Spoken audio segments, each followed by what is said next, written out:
And this isn't forcing people to do things that they don't want to do, because people can choose not to work at a particular brokerage or an office. But I think what's fascinating, Garrett, is we see a lot of small brokerages struggle with recruiting. And the first thing I go to is, well, what are your core values? What's your mission? What's your vision? Because that needs to be clearly understood. And then what are the standards you're holding people to? Because that is going to attract the performers that you want to see. If you have part-time standards, you're going to have part-time agents. If you have full-time standards, you're going to attract full-time agents. That's just the way it is. But no standards, you attract nobody.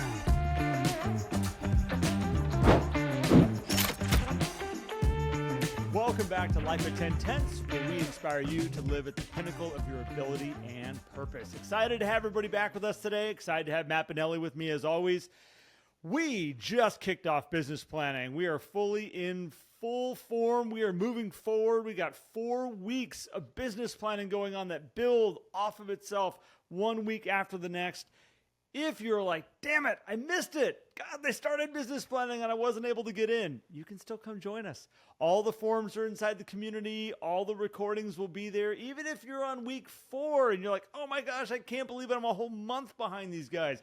You can jump on in, do business planning at your own pace. You'll be able to get all the stuff that you will get when you started with us right at the beginning. So I want to encourage everybody to come and do that. Matt, I'm super excited. Again, business planning is one of my favorite times of the year. So if you want to come check this out, if you want to learn more about it, go to 10tenths.co, and you will you'll see the link at the top of the page. Jump on in and come join us. And you'll get to work with Matt and I. You have access to us. You have access to the entire community. You've got a lot of people going through this with you. So as you're going, I don't know what I'm supposed to be doing here, you get to jump into the community and say, hey guys, I need help with this. And the cool part is the community will help. A bunch of great people, super fun. Matt and I have hand selected. Well, we try to hand select a lot of them, but some people just come and join us, which is amazing. So thank you, everybody. Let's make it great business planning. With that being said, Matt, did I miss anything or should we jump? I just want to highlight, join us today because you get full access to the 11 Circle during the time that we are live going through this. You can sign up and enjoy business planning at any time thereafter, but at this point in time, this is when you get access to the 11 Circle, which is really cool. So you can go and explore everything that's there, all of the recordings, all the strategy sessions or success labs that we've done, all the group coaching calls that we've done. That's all recorded. It's in there. So you get more than just business planning if you join us right now, which is super cool. So 10tenths.co/GPS. It's going to be fantastic. And it's going to help you set standards, which is what we're going to talk about today, Garrett. Actual standards for your business, standards that you are setting to achieve. So yeah, let's jump into this, man. And yeah, thanks for filling in the gaps that I missed there. Yeah, but hey, that's as always, picking up the pieces along the way. That's why we're a team. You know, you fill in my gaps, I fill in yours. It all works out. Oh man. Well, this is a topic you brought to the table, and I'm actually excited to go down this route. So I'm going to kick it right over to you. Let's get after this. Yeah, for sure. So this is timely, but it also came up for me in several discussions that I've been having with coaching clients, but also I was reading a passage out of this book, The Motivation Manifesto by Brendan Bouchard. And I just want to highlight a couple of these things because he talks about standards, and there's 2 quotes here, one on the self side and one on the how do we encourage others to hold a higher standard. And he says here, no matter the position we hold at work, at school, or in our community, we shall show the world an alternative example by always caring enough to be remarkable and unifying. And he's talking about how we set the standard for ourselves and how we show up regardless of the circumstances of our world. And then he talks about demanding standards of others, not, by being forceful or saying, hey, you should do this, but through great leadership, through great coaching, through great mentorship, through great friendship, through great advisorship. And he says here, a society that lacks good people willing to speak against evil or low standards can only devolve into darkness and mediocrity. So if we're unwilling to call out low standards for ourselves and for others, we are going to just sink into that mediocrity. And Garrett, I I love this book. It's a great book. It is just like a gut punch every single page of like, yeah, I need to do better and I will do better and I'm going to do better.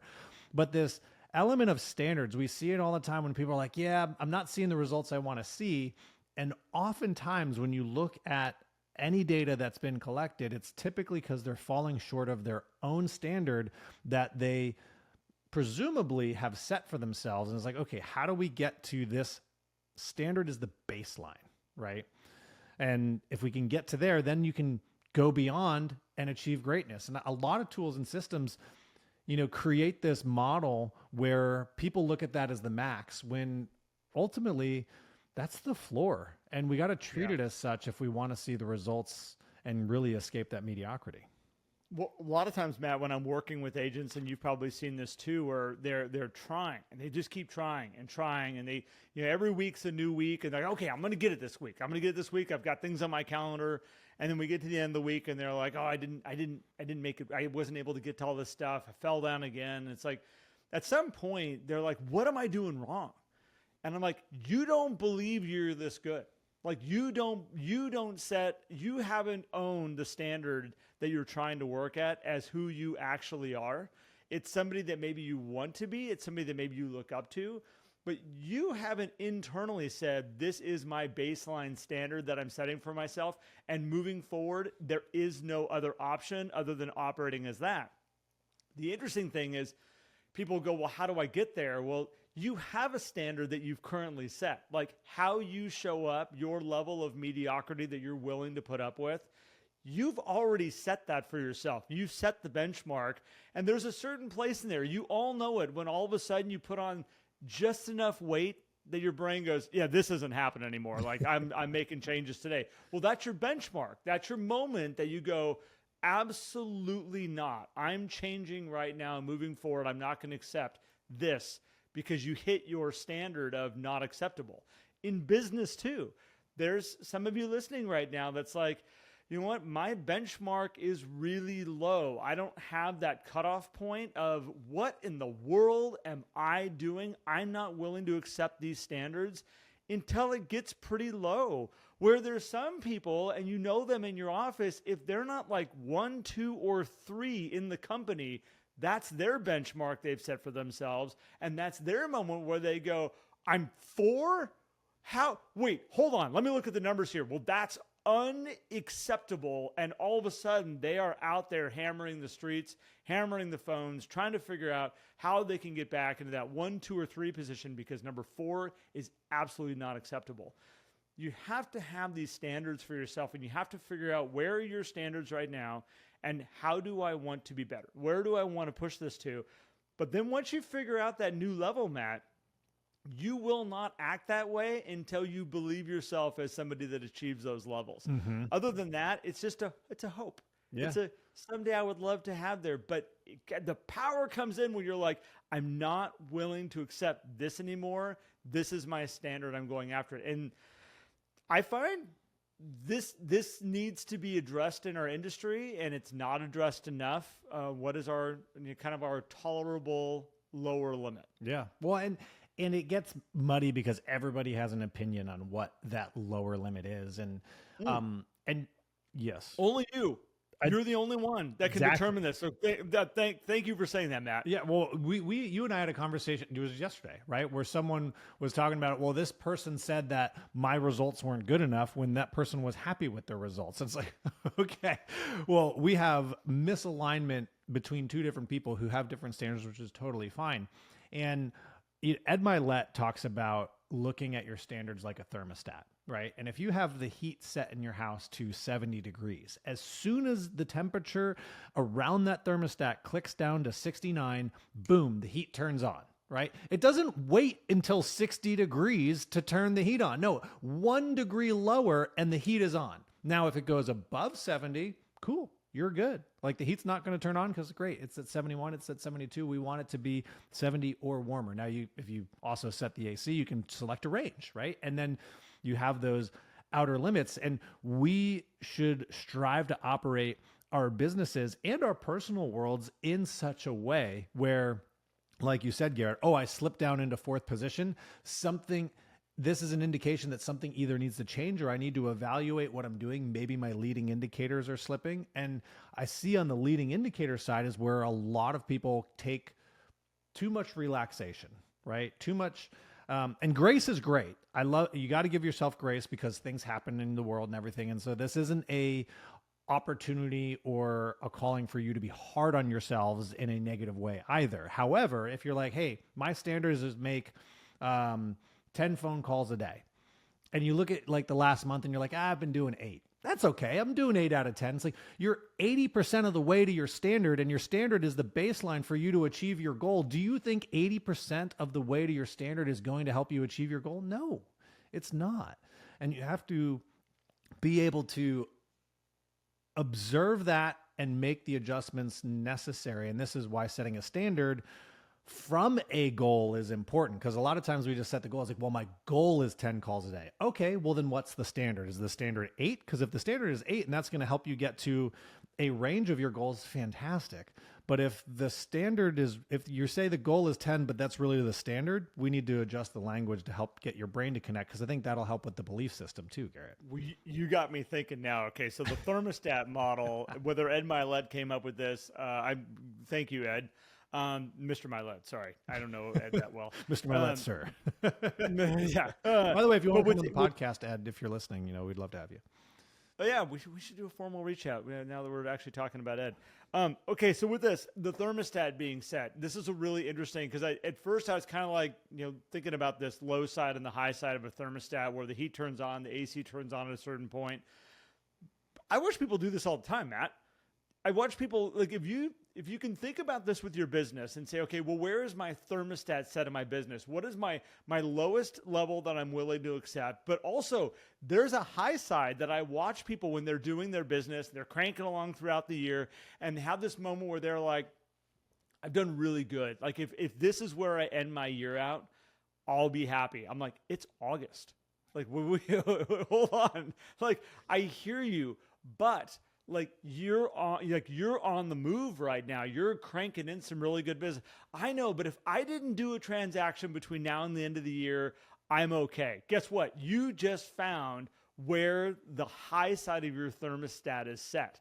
And I never looked at it this way, Matt, but it's an interesting conversation to have with people of like, do you want to adjust where that comfortable zone is, what you are willing to accept as a lower side, but also let's raise the high side. Let's look at what you're capable of.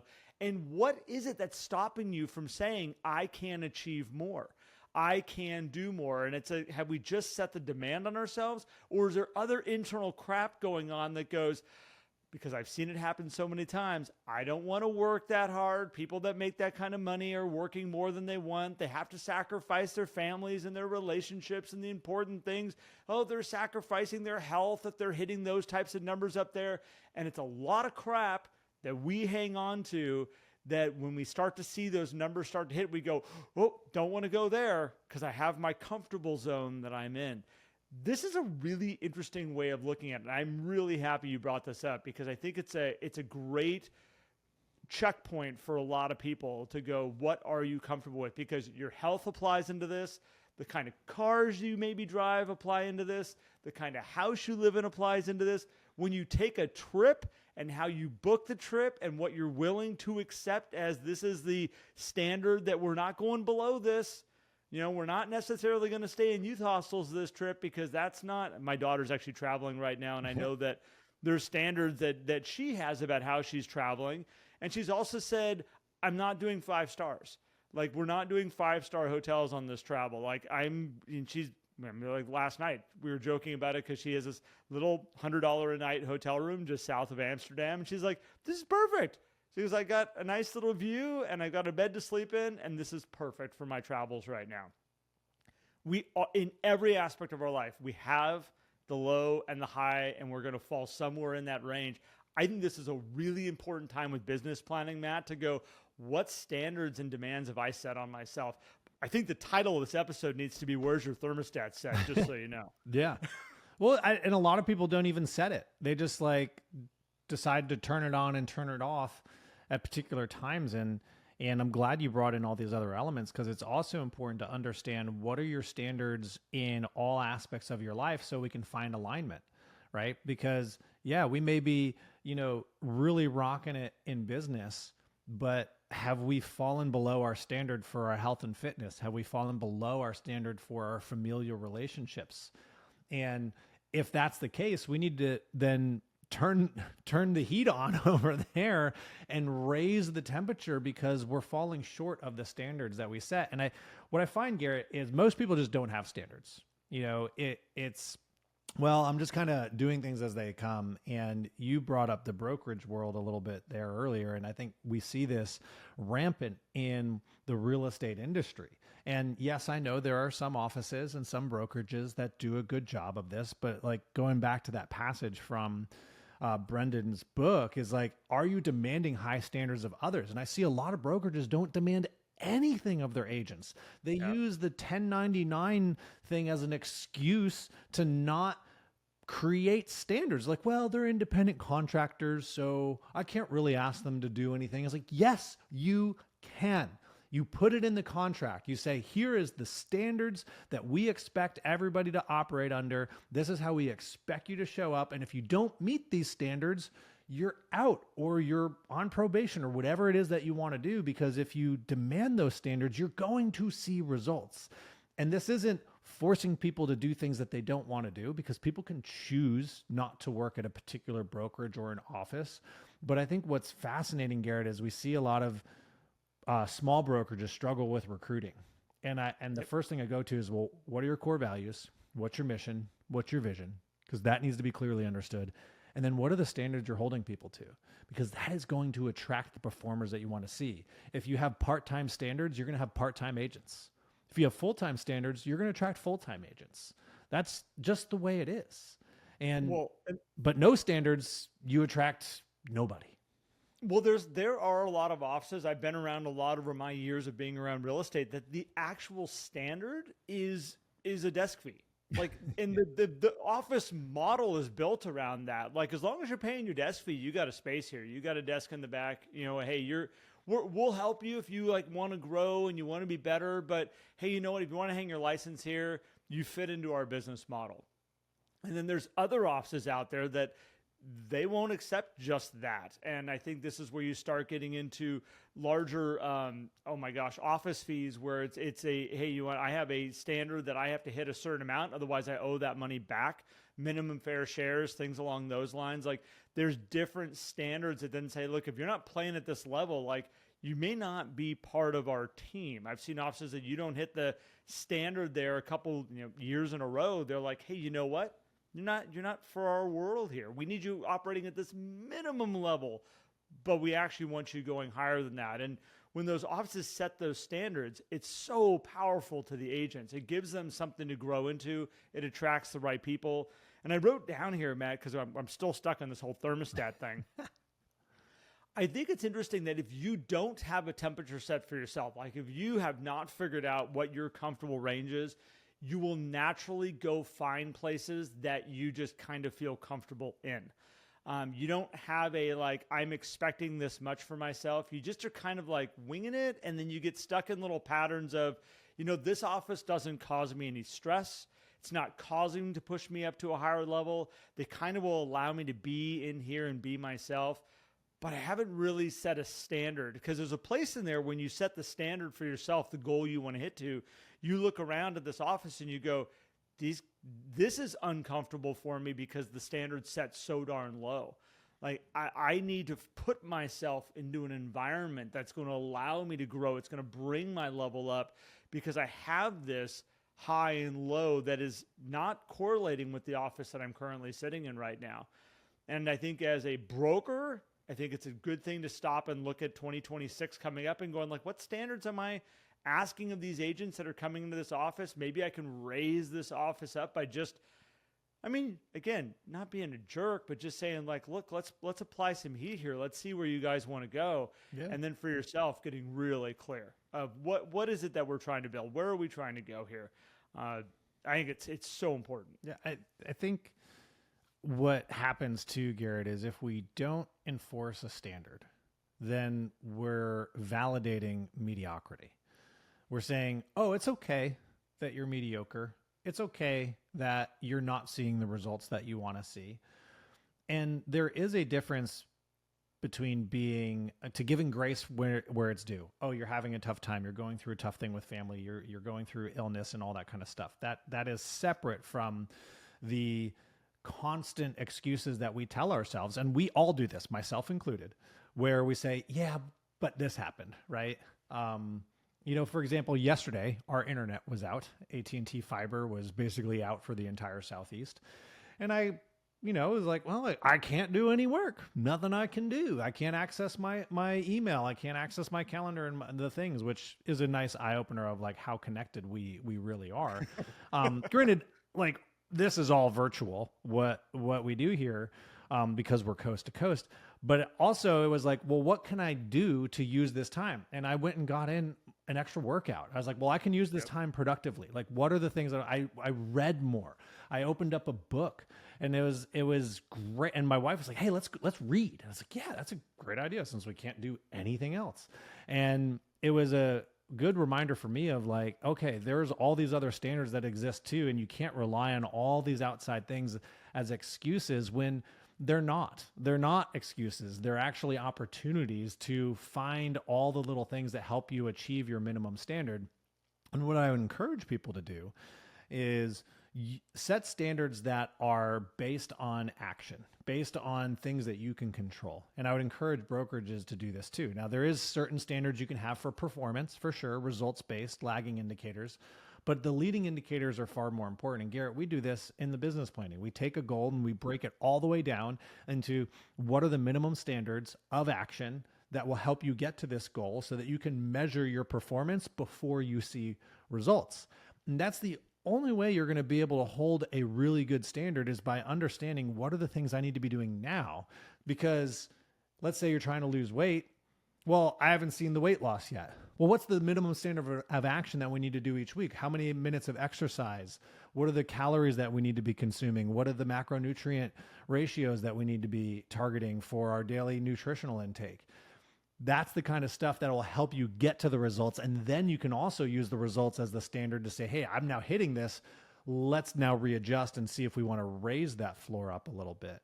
And this is hard work, Garrett. This isn't necessarily like, super easy. I think it's a lot easier than we think, but this is the hard work. Well, and I think with some of these points of results that we're accepting, when they're set really low, again, your place of I'm uncomfortable it has to get pretty ugly before all of a sudden you're like, I'm not accepting this. I'm not willing to do this anymore. And I think that, a lot of us, you can tell if you don't have your goals set for yourself, of your range that you're comfortable in. If you really aren't in touch with that, your really only guideline is I don't feel good or I feel good. I look at this as somebody who's like not tracking I look at my father-in-law who's diabetic, like doesn't track his food at all, doesn't track anything that he's got going into his world. He loves Coke. He loves chocolate. He loves all kinds of things that you should not have when you are diabetic. But it's interesting is he'll like only check his blood sugar when he's starting to feel like crap. Like that is his point of lowest place of going, I feel horrible, instead of going, well, what are the things that I can do every day that make me feel good? Because it's amazing when I watch him all of a sudden have a couple really bad days where he goes, I'm not accepting this anymore. I've had too many bad days in a row. I'm now going to eat this. He's got a really good diet that he'll go on for a couple days. And all of a sudden you watch his energy pick up. You watch him feeling better. And you're like, look, there are results here that will happen consistently. You can have more good days than bad days if you just follow the standard of up here. But it's interesting is that level of standard of eating, he hasn't owned for himself that's who I am. That's what I do every day. It's only to fix too many bad days. And we watch this in real estate all the time where we watch people going like, I can't have another month like I just had. I can't have another year like I had. So all of a sudden we come into a new level just for a little bit because it's not really who we are, but we start acting a little bit of a different way. We show up. making more phone calls, doing more impact reports. We're going to write more notes. We're not willing to accept these results down here anymore. All of a sudden, those results start coming in. We start getting to the upper level, and all of a sudden the phone calls stop happening, the notes stop happening, the lunches stop happening, the impact reports stop happening, and we're going, I feel pretty good. I feel pretty good. And we ride that along for a little bit until we start feeling like shit. And then all of a sudden we go, wait. You have to take ownership and set the standards of who you want to be, not as I'm going on a crash diet to get this weight off me real quick, and then I'm going to go back to eating the way that I used to eat before. You need to, if you really want to have long-term, really successful results, you need to stop and say, who do I want to be going forward? Who am I not willing to be that is the person of the past? What changes am I willing to make as of right now? And own it as my identity. Mm-hmm. And when you can own it as your identity, Matt, you have owned working out at a different level than I have owned working out as an identity. Ever since I've known you, you have very, very strict standards about how you work out. I've seen so many videos you flipping tires over at CrossFit gyms to the workouts that you do at your house. That is a identity of who you are that it makes sense. Everybody looks at you, super healthy, has run triathlons, has done all these things. I don't work out at that level. I have we were joking about this morning because I have my sandbag here, 50-pound sandbag in my office, which, by the way, I'm loving. If anybody wants to talk to me about why they should buy a sandbag and have it in their office so they can get workouts in, I will talk to you about it. And thank you to Matt for pushing me. It didn't even push me. He just threw the idea out there and I ran on it. It's an identity, though, and I want everybody to think about that. Are you just doing it to eliminate discomfort, or are you willing to actually set it as a new identity for you of who I am moving forward? And Matt, most people in business, and we watch it all the time, they're making little sprints here, little sprints there, little sprints here, but they're very rarely are they going, this is my new standard of performance. Yeah. Oh man, that's so good. I think to truly be on purpose and to truly connect with a standard, it does need to become your identity. Otherwise, you are on accident, and success can happen on accident. It is totally possible because you get in a groove and you just kind of do things, but there's no standard. You just happen to be running, and great, awesome.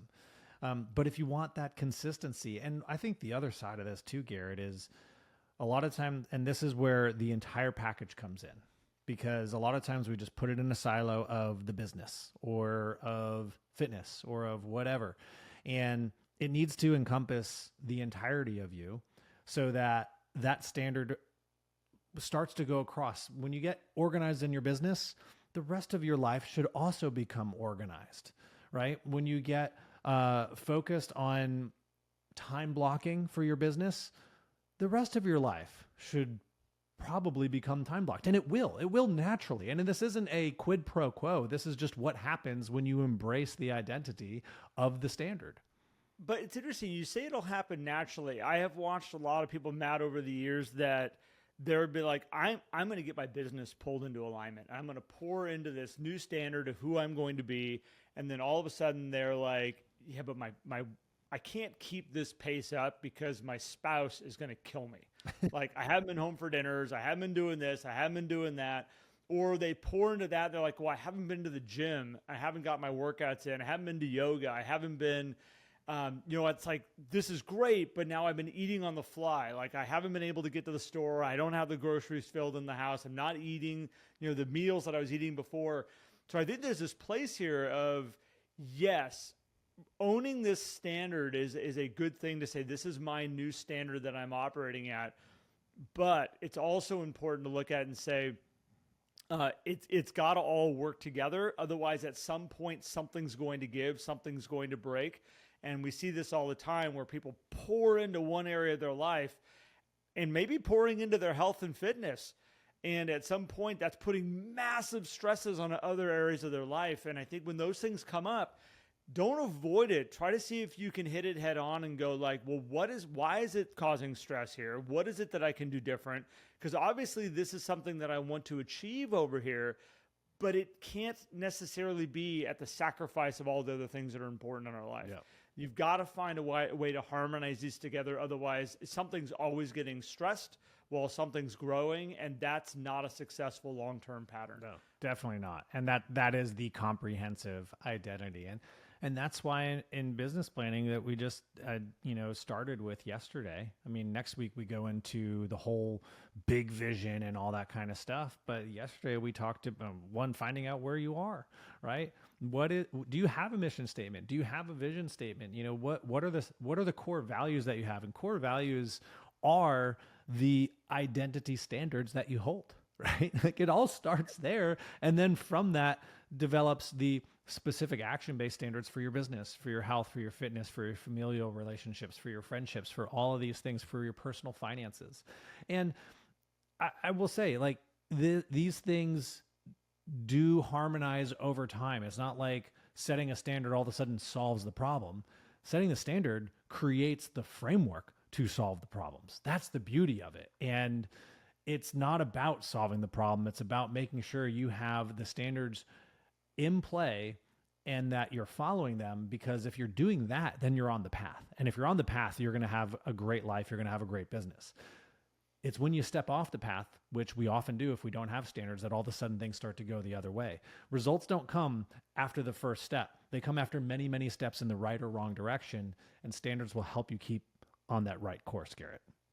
Yep. And again, it allows you to make the little adjustments to be able to get the results that you want. And one of my favorite things that I was ever taught was success leaves clues. Success doesn't happen accidentally. The results that you're trying to create doesn't just show up. You all of a sudden don't just show up at the perfect weight with the perfect body and be like, how did this happen? How did we get, this is awesome. I've always wanted to look and feel this way. There's always a place there where you say, I'm not willing to accept this anymore. I'm going to choose a different path moving forward. And here's the standards that I'm willing to be accepting on a day-to-day, a weekly and a monthly basis. And, those are incredible moments when you find yourself saying, like, I'm not willing to be this way anymore. I'm making a change and I'm going to be different moving forward from here. I love those moments. I love those moments that are just kind of like those little marks in time. But again, as we've gone back and circled around this and kicked it around from different angles, I think you got to know what you're trying to achieve at the end of the day. And I keep coming back to racing for me and the team that I race with, the group of guys that I race with. And recently, like, we're restructuring our team. And a lot of it is because, the whole thing started off with, like, wouldn't it be fun to go and race? And I got 3 guys together that I love, and we're just like, let's go do this. Who knows how this is going to turn out? We got this car. We're going to throw it on the track that we've been building for 6 months, and let's see how we do. And we had a whole lot of fun, and we did really well. But it is interesting. The second race we went to, now it got competitive. And about halfway through the race, there was a glimmer that we actually had a chance to win this thing. And I saw a competitive side come out of our group where it was like, okay, what are the laps? Where are we at? What are the other cars at? What are the times? What time laps are the cars just below us running right now? And we had it down and mapped out, like equations on a whiteboard of, like, here's the laps that we need to keep this type of lap time. We can't be in the pits for any longer than this. Like, we had this standard set. And the reason I'm sharing this is, as we've done all these races now, we're probably 12 races in with this group. It changed along the lines where it started to get a little bit more into, we're here as guys hanging out. It's kind of a guys weekend, kind of fun. We want to win. It'd be great, but it's more about the camaraderie and kind of hanging out and stuff. And recently I'm like, guys, like, super fun. I'd love to go hang out with you. Love to go do that. Let's go do that in other forms. Like, I want to race. Like, I want to race and I want to win. I want to be on the podium at the end. I want to be the one that the vehicle shows up in the video at the very end where they're talking about, here are the winners for the race. Like, that's what I want. Like, I love the camaraderie. I love the hanging out, but let's get real clear what the objective and the goal is of us being out here and racing. And I think those are the standards that you have to set and understand, but then the people around you need to understand. And I just sent out a big email that just actually clarifies that for all the team of, like, this is what we're doing moving forward. And so I think these are the opportunities that sit in front of you right now of, where do you want to go? What do you want to build? What are your minimum standards? What are you going to be happy with at the very end of the day? Because, again, I love those weekends hanging out and going and doing that stuff with the guys, but you know what would make it better? Winning. Winning would make it better. And those are those things that like had to make some changes. And I think you guys do too. All of us need to make some adjustments because we're all have the levels we'll get by at. But I think with the short amount of time that we have on this earth and building what we want to build and what we want to be known as, like, go after what you really want to be known as. Go after what you really want to achieve. Like, this is your opportunity. It's in your hands. Nobody's going to give it to you. You got to go figure out how to make it yourself. Yeah. Well, another Ed Milet quote where he says, winning is more fun than fun is fun. And so there you have it, guys. I mean, setting standards is important. And come join us for business planning, because in the next few weeks, we are going to be helping you create this grand vision, break it down into very detailed goals, and then breaking those goals down into actions and standards so that you can have a plan that you're excited about, that you can follow through on, because until you set the standards, you don't really know if you can show up and perform at the level that you are demanding of yourself. So come join us. It's going to be awesome. 10tenths.co.co/GPS. Sign up, join us. You get full access into the 11 Circle over the next several weeks as we are doing this live with you. And don't worry, the recordings will still be there. You'll still be able to go back and explore all that stuff. All the documents will be there. We have a nice little section for this whole business planning thing inside our community. And so if you haven't downloaded our app, go check it out. Look for Life at 10 Tenths on your app store. Download our app. Join us. It's going to be amazing. And I just want to say, Garrett, to everybody listening, like, thank you guys so much for listening in, for tuning in. We had our best month last month in terms of downloads and people listening. And that's all thanks to you guys who are sharing this out. So if you know somebody who would find value out of this episode, please do share it. Continue to share it. We are so grateful for all of you who do that. And we'll keep the episodes coming. That is our commitment to you. We will keep the content coming. So Garrett, thanks, man. I appreciate you, brother. Appreciate you, everybody. Thank you so much. Thank you, Matt.